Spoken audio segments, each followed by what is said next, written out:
On the physical third dimensional level, the birth certificate appears as a civil registration of new human life under the state governance.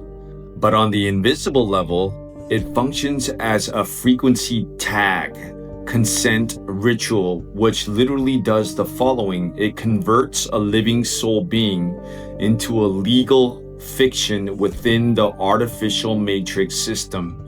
It creates a contractual bridge between the child and the global debt slavery companies, Uniform Commercial Code, Admiralty Law, and the Vatican Trust.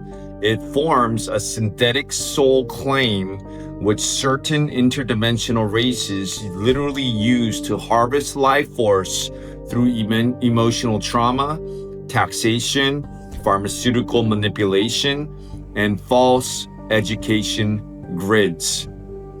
So in the Eternal Life Records, this is what is known as the binding of the living essence to the beast grid.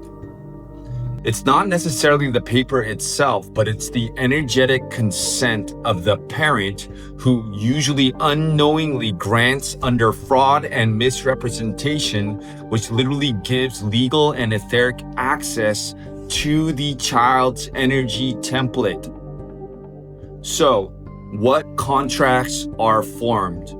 When the parent signs the birth certificate, tripartite contract is formed between the state, which is a corporation state entity, the Vatican, a Vatican trust through canon law, and the child's energy field via parental consent.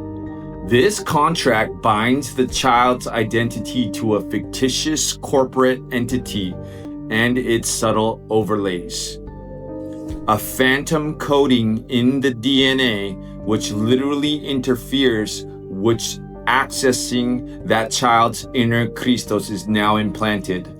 A soul fragmentation clause in the Akashic memory stream occurs, and a frequency beacon that enables future astral harvesting or AI grid insertion during childhood trauma is also legitly activated when that birth certificate is signed. So this is why trauma-based systems, school, media, medicine are introduced so early. They anchor the contractual field deeper and deeper into the nervous system. So the whole system has been set up for this.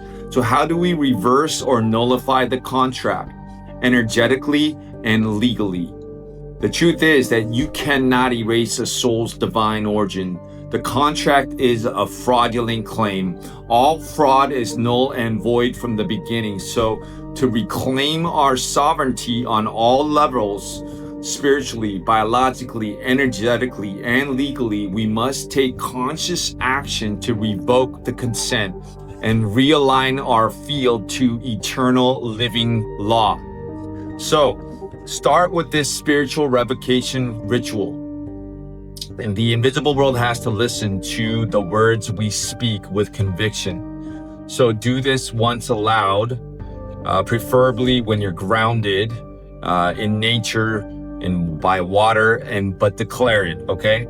By the eternal authority of living source, I revoke all contracts made in my name without informed consent.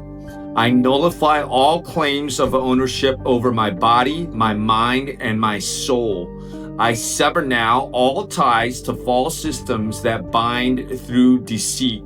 I return to the sacred law of one, sovereign, free, and eternal. My name is the living essence. I am not a legal fiction. I reclaim my original divine blueprint, untouched and unbound, and so it is done. And so for legal remedy, which is optional but also powerful, you can establish a living man-woman declaration of status. You can remove yourself from the artificial corporate system by declaring your status as a private living being outside of maritime law. And you can use tools such as the common law declarations, private membership associations, PMAs, and ecclesiastical trusts, 508c1a structures to reclaim your sovereignty in law as well. Freedom. Let's go.